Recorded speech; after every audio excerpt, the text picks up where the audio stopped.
is a freaking doppelganger And as of this you know, man. they're both named Chris, which is oddly enough. Yeah. So, yeah, go. So yeah, I just got to the point one day when, like, after Kick-Ass came out, we had the idea to, Damien made the costume for me. Damn good job, by the way. And when we were at Comic-Con, he was a Green Lantern, I was Red Mist, and I was approached by a lot of pretty girls, like, freaking out by me. Because they actually thought it was me, and people doing double takes. It was like... There was one girl that came up to him literally almost in tears begging him for a hug. Mm-hmm. It was my one favorite though was like walking to Comic-Con. There's this guy walking with his girlfriend that you know, with his schmedium shirt, big dude with his schmedium shirt on, you know, Captain America, you know, the typical fashion. And he's walking with his girlfriend, and his girlfriend is like looking back, like double taking. And she's like, "Is that?" And he's like grabs her by the hand. He's like, "Who cares? Let's go, come on!" And it's like, big dude got jealous. It was freaking awesome. It was absolutely awesome. Hence why I would have loved to have made him the motherfucker costume. Because as Red Mist, he looks amazing. Yeah. It was an amazing costume. Yeah, definitely. Well, we're gonna have to post that picture later on, definitely. God, yes. I would say we could still try, but that's going to be impossible for you to do now. Give it another year. Okay. Comic-Con 2018, maybe I can pull it off for you. Okay. Okay? Because, I mean, I'm not going, so it's not like I really have to worry so much about my own costume. Mm-hmm. And even if I was going, I don't think I'd dress up now anyway. Shit's gotten stale. At least for me. Anyway. Alright, anyway. Alright, let's grab another one here. Now, someone actually asked, we have Mike, I'm sorry if I say your last name wrong, I really apologize. Mike Agnew? Yes. Agnew, he asked if Preacher would count. Yeah, I'm trying to go back and forth with it. Well, because first he had asked if he would be considered a superhero. I don't know if I would consider him a superhero. See, I but think Danielle would know more about Preacher He's than definitely we a would. comic book adaptation, but Preacher falls into the TV series realm. And when we do our comic book adaptation TV series shows, then we could definitely cover it. Yeah. Whether or not he falls into just a generic comic book character or a superhero role, I'm not entirely sure of like that. I said, Danielle would know more than us. I think Danielle does Preacher, I right? don't know. Or am I confused? No, she does Sandman, I'm sorry. She's Sandman. Right. Don't ever get those two confused. She will kill you. My bad. Yeah, she would absolutely kill you. Alright, so let's go a completely different route. Punisher Warzone. I liked it. Alright, just some quick backstory, because I know a lot of people are going to be like, well, that technically wasn't, made from the comic books. On a technicality, it was. We counted for a reason. The entire Garth Ennis run of the Punisher is basically Punisher Warzone. However, the comic book Punisher Warzone, because there were several Punisher comic books back in the early 2000s, Punisher Warzone, the comic, is not what the movie is based off of. The movie is based off of just The Punisher by Garth Ennis. And as far as that goes, it followed everything.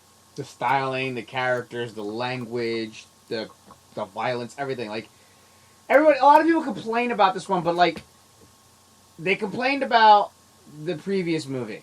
Mm-hmm. And they were like, with Thomas Jane, it's like, this was not Punisher, da-da-da. Well, they gave you Warzone, and that was the Punisher. Yes. This was gruesome. This was violent. This was nasty. This was the Punisher. Mm-hmm. And I liked it. Yeah. And it really did follow that writing, because I did read a couple of those books, and this is what this guy wrote and did and described. Even so far as having the really quiet, mousy, detective cop in the bar that, was scared of him but kind of gave him information in the movie. Yeah. That was T for T in the comic book. Mm-hmm, mm-hmm. I wouldn't necessarily say it was panel to panel. No. Nor was it word for word, but every single thing they followed in Punisher Warzone was in... if you picked up the Gigantor dictionary-size Garth Ennis run of the Punisher... Which I have, and I've read, and it was really difficult because it's huge. It is his entire run of that story. Mm-hmm. And it is amazing. Yeah, it's kind of like the first Thor movie was so great because it's actually based off of Straczynski's run on Thor, which was amazing. Yes. And everything like that. I mean, but I thought Punisher's fucking Warzone was fantastic. It was. Now, this is not saying anything about the first one. The first Punisher movie I thought it was good. too. I thought it was good too. I loved the psychological aspect that he did with John Travolta's character.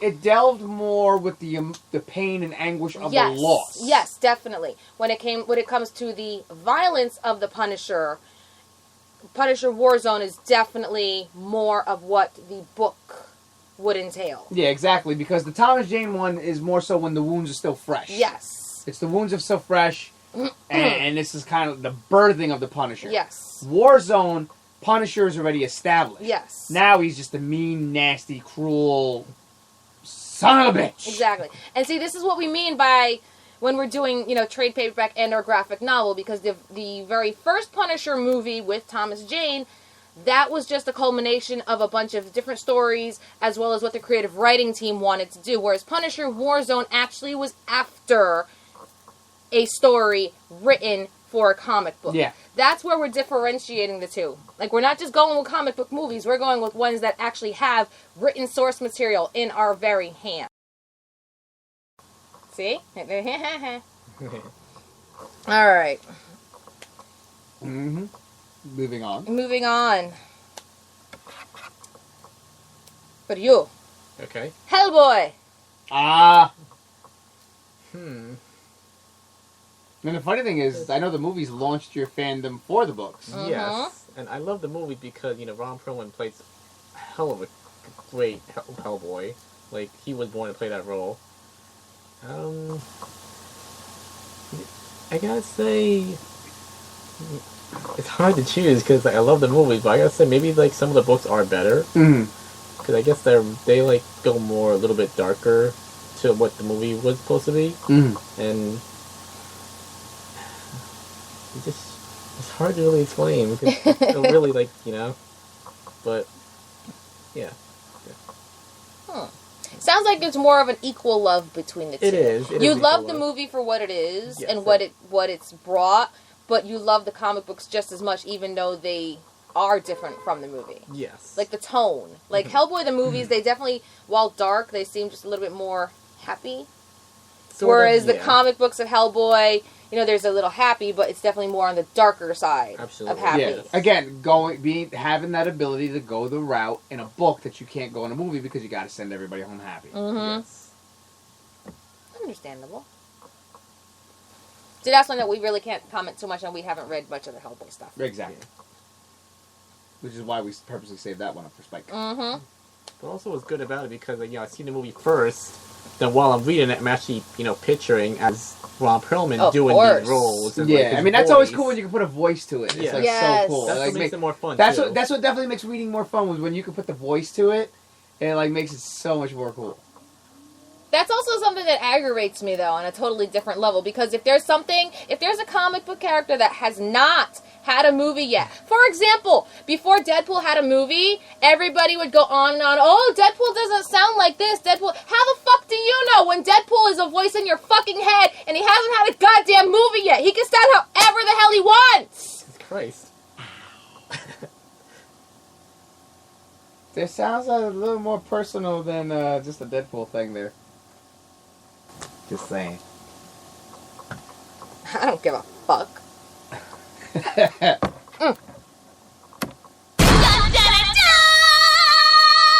Bitch pudding! You finally got to use that one! Damn. Well, nerd rage there. Nerd rage, I'm afraid. I don't want to talk no more. Anyway. Moving on. Alright. Well, before we do continue with a bunch of the ones that we will be talking about, like I said, there are a lot of graphic novel movie adaptations that we can't really speak about. Because we haven't seen or read. And we can't really make a good comparison or even, do our fun little critical judging of them. Again, fun, except for Wanted. Don't watch that movie. So there are a couple other ones that, again, hit or miss. One we could definitely say was a miss.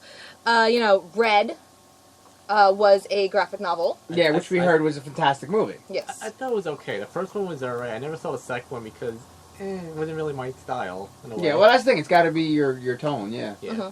The Losers was also a graphic novel. We have volume 1. I have not read it yet. Yes. And I don't want to watch the movie until I read it, and I'm really slow with that. You've never seen a movie? No. Oh, I know. It's like a travesty because Jeffrey Dean Morgan's in it, and he's the only And reason. Ryan Reynolds. I mean, He is? Yeah. I only wanted to see it for Jeffrey Dean No, Morgan. not Ryan. I'm sorry, not Ryan Reynolds. Chris Evans. Chris Evans. Oh, My yes. bad. Come on. It's Chris Evans. Who cares? Yeah, Jeffrey but Dean Morgan. yeah, but he plays like a tech nerd. Honestly, that's the funny. Oh, thing. that's way sexier. Jeffrey Dean Morgan. Okay? And Gamora And Gamora. Yeah. Push, actually. with was Chris also Evans. With Chris Evans. Yes, He was. I remember I used to call him the comic book movie whore. Oh my god, because he was just like He was in every everywhere. single comic book movie until Cap came out, and now he's Cap. Yeah, exactly. R.I.P.D. was Okay. also a graphic novel. Okay, I saw the movie. I got caught up watching. I want to say most of it, honestly. And it's like, it was so bad that it wasn't good, but it was so bad, and I couldn't stop watching it. And I Yeah. wanted to punch myself in the face because I couldn't stop watching it. I was literally sitting there watching it, going, "Why can I turn this fucking piece of shit off?" Like I don't know why I was torturing myself. I think it was just to see how much worse it can get. And it's like, oh, this can't get any dumber. Oh, yeah, it can't get dumber. It's like, it was so bad. Which is unfortunate because even, like, granted, it was that string of bad ride for Ryan Reynolds. The first R.I.P.D. film was based off of the very first volume of the graphic novels, and it did continue for some time afterwards as well. So, I'm really surprised about that. Well, can we go back to Push real quick? Yes. I'm just surprised that they never, did a sequel or anything, because they left it open at the beginning that there could be more to this, you know? It falls into that category sometimes. If it doesn't make enough money, it won't garner a sequel. That's like, especially nowadays. Now that's what it really is. Mm-hmm. It's a matter of if it's going to make money. If it didn't make money the first time, or enough money, they won't garner. You know, it's the same thing. Power Rangers is kind of floating about right now. It may not happen. It's the same thing. Ghostbusters is floating with. You know, the Dark Universe thing. It's all. It comes down to dollars and cents. If the money's not going to be there, they're not going to push it to be made. Hi, Bowie. I was waiting for the camera hawk to pop in. Not only that, Push came out Relatively early. Relatively early in the comic book movie boom. And I don't think a lot of people realize that technically it was a comic book movie. Kind of like Losers. Nobody realized Losers was a comic book movie. Yeah. I mean, that was when they were just grasping at whatever comic book they could find to make a movie out of just to cash in on the comic book movie thing, and it was way too early. Oh, it's kind of like that other one with Mark Wahlberg and Denzel Washington, Two Guns. That's actually a comic book movie as well. Yes, that's a comic book movie. And the thing is, a lot of these things, again, they came out when it was all just starting, and a lot of people weren't clamoring for it yet. You know, now, if these movies were made now, different story. Like, they would probably make a lot more money just based off of the fact that there are more people reading comic books and they probably have heard of this. Or if they heard, oh, hey, Losers is a comic book, let me go check that out first. Right now, they'd probably be rolling in the dough. Mm-hmm. You know, but back then, they basically did the hair metal thing. Oh, I mean, Iron Man is Motley Crue, and, you know, Hulk's coming out, and that's Poison, and, oh, hey, let's get some Winger in there, and, oh, hey, let's get some, you know, some Warren, and, oh, next thing you know, you have friggin' some guy with big hair and white sneakers prancing around the stage, and you don't know what the hell they're called. Yeah, seriously. All right, more honorable mentions. The Spirit. Which apparently completely trying to follow up on Frank Sin Miller's Cities. success of Sin City, and Because they weren't making the sequel right away. Yeah. And which was funny because they said the over the top performances of Sam Jackson, which are already on their own always over the top. Yeah. So that was fairly I have interesting. not seen that movie. I couldn't even get past the trailers. Really? I couldn't. And it boasted like an all-star cast too, just like Sin Yeah. City, and I just couldn't do it. I just couldn't do it. All right, well, Sin City 2, we also is something that we can't comment on. Yeah. A Dame to Kill For. I saw it like maybe once or twice. How is in comparison to the first? I mean, we'll get into the first in a little while, but I think it would have been a lot better if they did the movie a lot sooner after the first one came out. While the fire was hot. Yeah, because they wasted their time. It wasn't really as big as first one was. Yeah, that well already ran dry, and it was Yeah. like you kept people waiting too long.